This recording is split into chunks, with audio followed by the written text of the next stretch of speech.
Hello, I'm Nik Gowing, the founder and director of the Thinking the Unthinkable project, and I'm delighted to be talking to HELLE BANK JORGENSEN, who's the CEO and the founder of Competent Boards, particularly because of what she's written and what her whole team have written about stewards of the future on boards, a guide for competent boards, and that's in the title, Helle, which means I have to ask, are there some incompetent boards at the moment who need a lot of work? Hopefully not, Nik, and thank you for doing this. I believe that we have board of directors that are definitely competent. They might not be competent when it comes to ESG, environment, social governance issues, climate issues, all of those other areas that are hitting the boardroom hard right now and will continue to hit the boardroom hard. That's why I wrote the book. Do you think that many on boards are flexible enough, agile enough, nimble enough to realize the enormity of change that's underway? Because right through the book, there's this kind of sense of they've got to wake up. This is changing. It's not just a new normal. It's something which is completely different, what the expectations are for a board. You're right. And that's my hope. I hope that we will get board of directors, future board of directors, to not only read the book, but reflect and start learning and start being curious. Or as someone saying, it's not enough to be curious, you also need to be serious about it. So yes, Nik, you do have board members that's probably sit comfortable in their seats right now and say, I know it all. I think the last year, the last 6 months, we have seen that that's not enough anymore. It's not enough to say I have a lot of experience if I don't have experience about what I need to know for tomorrow. Great, I know a lot about what happened last year, last 30 years, but how do I know that I have the competences to have the insight and have the foresight to provide the oversight that board of directors, that companies need right now to be successful? You talk about the dangers of a single dimension board. In other words, a very narrow-minded board. Is that really still the case?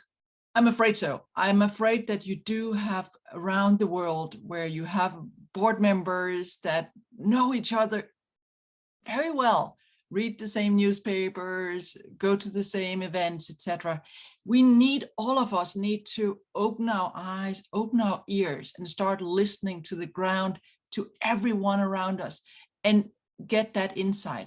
And so if you only have people around the boardroom table that think like you do, how can you, with your own words, start thinking the unthinkable? How can you have that conversation? What if? So I believe we need to have that knowledge in the boardroom, and hopefully by the people that's already in the boardroom, continuous learning. I believe that the way to the future is paved by getting that insight, getting that education that we need. This is putting a lot more responsibility and a lot more awareness on the board chairs, who actually are very instrumental in choosing the right people, who seem to, by and large, and I'm overstating the case in order to make a point, feel more comfortable with the people they know, or the people with the kind of talents that they know. I have a lot of, including yourself, but a lot of people that have contributed to the book. And as one of them is saying, it's easier to find someone that will say, yes, that's good what you do, dear CEO. Yes, that's good what you have done there. And then go to the dinner when we go to the dinner. We all understand that. Hey, we all understand that we want to have situations where we don't get a lot of pushback.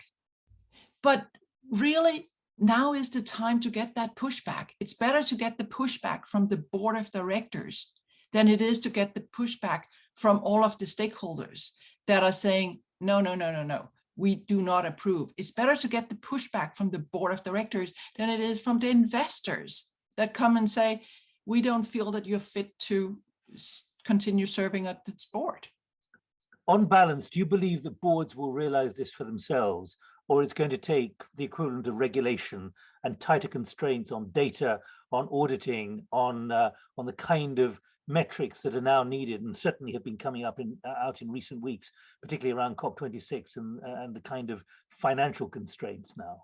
Well, Nik, I think like everything else, we have some board of directors, some companies that are ahead of the game, seen this coming. They are already doing it. They are the leading forces that perhaps are then contributing to more of the board of directors because they serve different places to do the same. We do, and we will always have board of directors that go like, no, this is not really me. I'm not, this is nothing that will, hit our boardroom in the next X number of years. Some might think while I'm serving here, right? So that's the other thing. And you just mentioned COP26. There have been this critique that, well, great commitments that the CEO, after the CEO needs to follow through on. I say we need in the boardroom to have those conversations now and say, great, we have a commitment for 2030 or whatever, but what's our commitment for 2022? What's our commitment for 2023?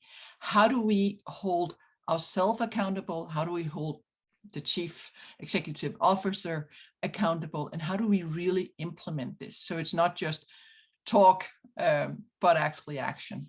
We've seen with COVID, we've seen what I would like to call 20 years change in 20 months. Do you think that many of those you're talking about actually are going to be shocked, shaken into change, and almost rather reluctantly? Or are they prepared now to do it? They realize actually the way it's been is not the way we should be considering it being, not in 10 years, but in 10 months or 10 weeks. It's a good question. And I think, again, I think some do realize it. I think some are perhaps being scared. Some are saying, wow, this is an opportunity. We now in a situation where we have not only an opportunity, and some will say a responsibility for making those choices. We have companies now to start saying, we have this chicken or the egg situation. We're not going to do it because we don't have this. But you see now leaders that are saying, we have an existential crisis if we don't solve this chicken or the egg situation and take bold leadership and start to make the change.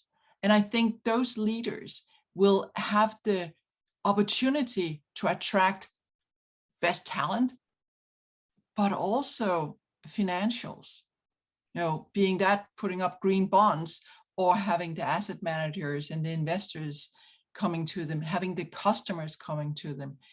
So it's kind of like almost if you don't do this, you might be left behind. But yes, to your point, it's not comfortable of making those changes, and there's tons of dilemmas out there. But at the end of the day, why are we board members? We are board members because we have hopefully the wisdom to say, what if this happens? What if this happens? And make those difficult decisions on all of those dilemmas. Know when to press the speeder, know when to press on the brake. I think we need to say, what's the purpose not only of the company, but what's the purpose of the board of directors? Well, let me put one issue to you, which has become very germane in the build-up led by Mark Carney, the build-up to COP26, about the meaning of what is reported by companies. The real pressure that's now building on not just dollars and cents, but values too, purpose, listening to the customers, listening to the anxious public. Do you believe that that's going to be an uphill job, or that there is almost a nirvana moment coming where those who are on boards will say, this has got to be the way we move now. We've got to shed everything that we've been thinking about up to now? It's going to be interesting, Nik. Let's face it. There will be those that say, well, this we can't really do this now.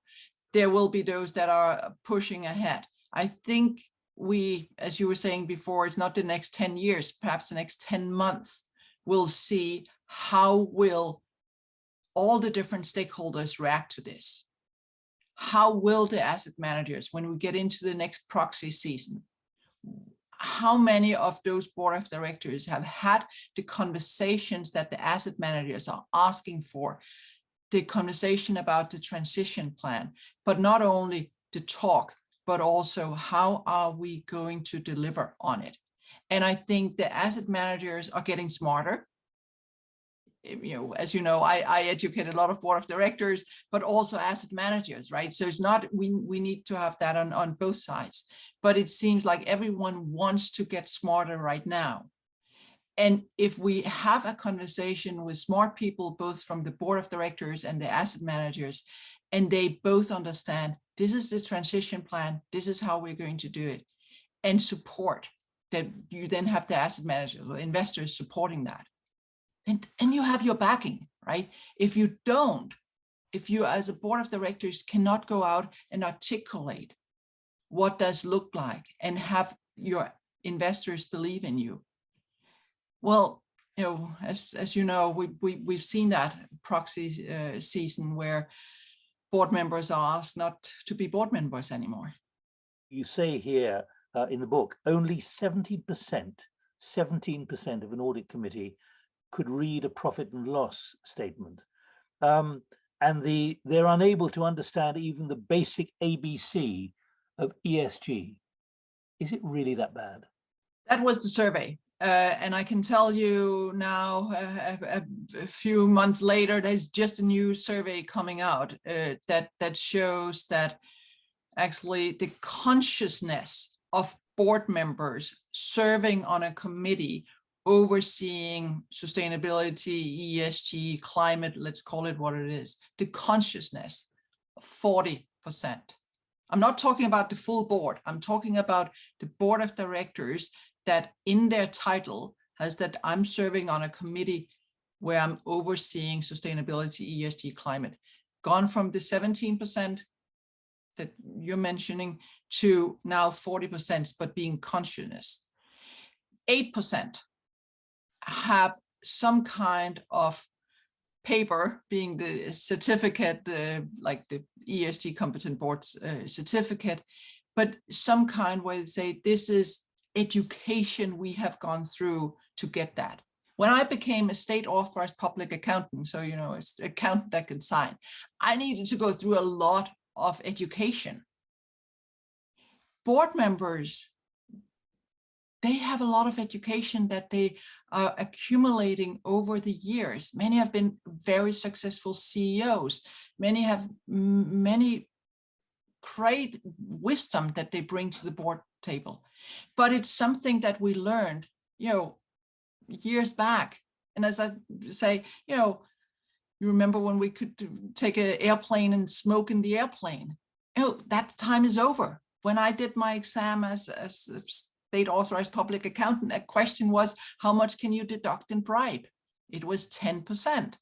You cannot do that anymore. You need to have the knowledge of what it is that we expect, what stakeholders expect today. Of course, regulation, but also what are our stakeholders expecting of us? Mm-hmm. How much do you think that many of them are going to be shaken, but they could prevent this, of course, by the kind of what you call a new generation of agitators?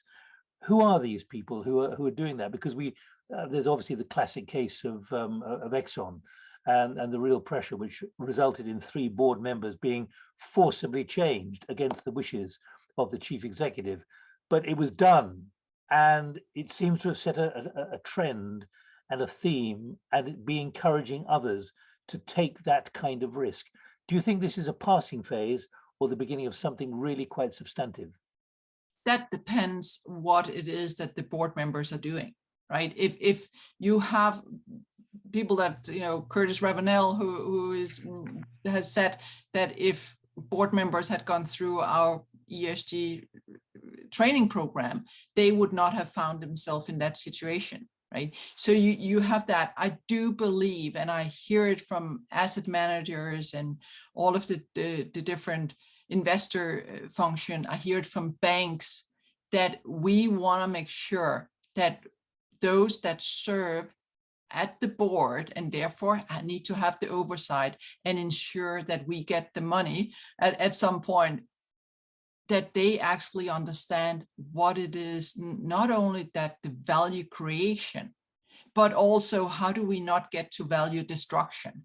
And I think that might be a thing at the moment. It's as much, how do we ensure that we don't have board members that don't, it's not a bad, they're, on purpose, but perhaps not understand the things that can destruct value.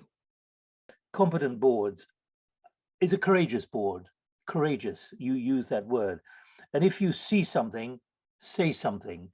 I find it extraordinary that you're having to encourage those who have the responsibility of being on a board to think and act in that way, because what you're doing is stating the obvious, particularly when it comes down to the statutory obligations and requirements for board members and their duties, which could end up in court in some countries, if they do not think of all those extra issues related to board competence and what they have to know. Well, an example in the book from one of our great facilities, on our faculty, saying, you need as a board member to almost think, he says, as a mother, that you have a child that's growing up, and you're making sure that that child does the right thing. But he says that often in board situations, you sit there and you look at the CEO, and then after the fact, you say, oh, I saw that coming. If you saw that coming, you need to say something. And the same thing, another from the faculty is saying, often we have board of directors that says, I don't understand why we have all of these activist investors coming in and asking us things. Well, perhaps we should then have been out there and listening to that and actually see that as a positive, right? We're getting insight from people that have an opinion about our company. But I think we often don't listen to that until it's too late. So I guess I want to make sure that people listen to the stakeholders and bring that into, and then be the leaders and make the decisions. And as you're saying, some of them bold, some of them courageous, but just smart decisions. Maybe I'm being idealistic, but I find that quite extraordinary, that people who are appointed for their excellence, appointed for their administrative skills, appointed for whatever skills they've got, simply are that narrow-minded, particularly when it comes to issues like resilience and risk, at a time when existentially so much is under threat, including the company, which is actually retaining them as a director. Both you and I know we have groupthink, and we all know that we tend to, listen to each other, and you and I do it as well, right? We all do it. That's why I believe it's so important that we get that insight from people from all over the world. We get the diversity of thought, and we get also young people into that boardroom, right? Get their thoughts, hear what it is that they're saying, and figure out how can we make sure we're part of the solution. I've heard board members say, we don't want someone like that. They don't really understand what's happening. Now, even if they're not that qualified in what they need to understand, they do have a perspective. Can you see that being reconciled in the coming year or 2 or 3? I can. And I think, yes, I'm not saying, hey, invite 5 new board members in, that you don't necessarily need to invite them to be a board member. Frankly, I don't think that many of them would, based on also what are the responsibility. You could have a advisory board. You could have a group where you just listen. You can go out and listen to your employees. People are saying, I think it was Paul Polman that said in every organization, there are X number of Greta Thunbergs, right? You just need to open your ears and listen and figure out what's on their mind, right? They are not only your employees at the moment, they are also perhaps your customers, perhaps those that will invest in the future. they have parents that they also talk to. And I hear more and more, which is quite fascinating, that people that start on our training programs are saying, of course I want the insight, of course I want all of this knowledge, but it's also because my child or my grandchild start asking me questions about what am I doing. It's underway. Big Exactly. change. It came Exactly. through loud and clear. You know, we're recording this interview after the massive protests in Glasgow, not just because of Greta Thunberg and blah, blah, blah, but vast numbers of people who want their voices to be heard. And they're not freaky people banging drums.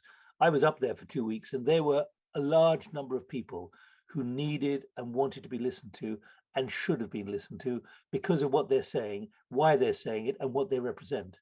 If you and I want it or not, young people are the future, right? And why not listen to that voice? And we all know that yes, we get older and we get more confirmed, blah blah blah, but we are living in a situation right now where lots of these young people are actually also getting mental illness because of climate anxiety.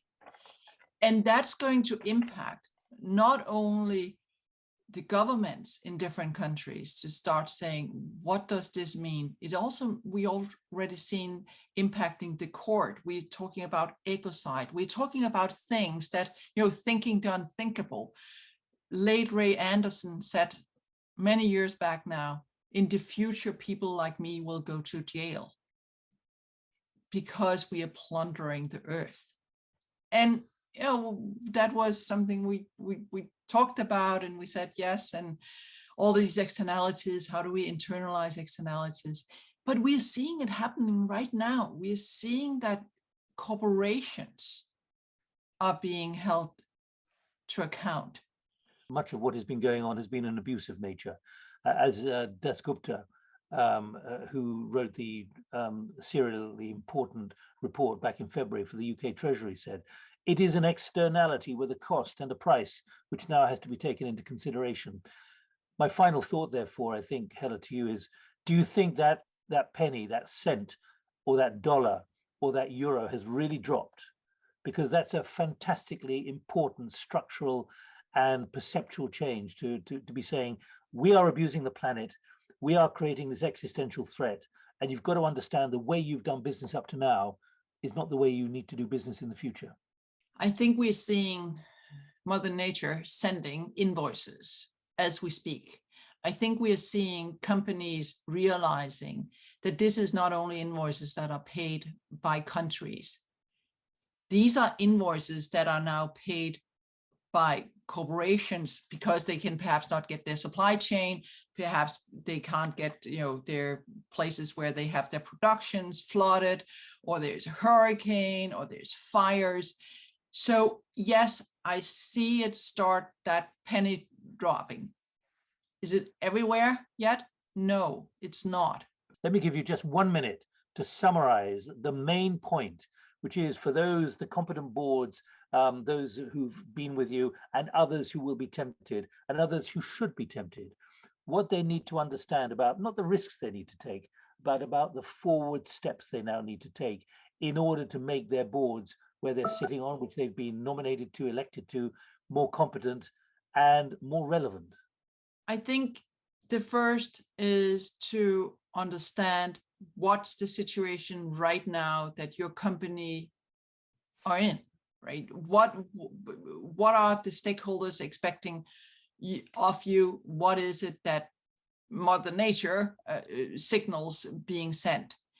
But then, as I say in the book, we have something called the 7-generation principle.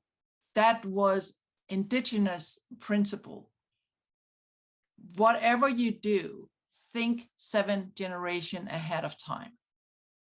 And if you put that into perspective, that means that you're making decisions that are wise, not the short-term decision, but the long-term decision. And based on all of the investors and others that I'm talking to, they will appreciate that compared to having the short-term fluctuation. And as someone was saying, you get the shareholders that you deserve. And can I put to you that it's easy to talk about short-term, long-term, but the longer term is actually going to happen much quicker than most people assume. And that's what we saw with COVID, which is why I say 20 years change in 20 months. No one would have expected that 2 years ago if we were talking that there would be that level of change, seismic change. But Helle, I think what we've got is a very complete restatement or highlighting of so many of the important principles and the phrases that you've used in your excellent book. So on behalf of Thinking the Unthinkable, thanks for inviting us to share this with you.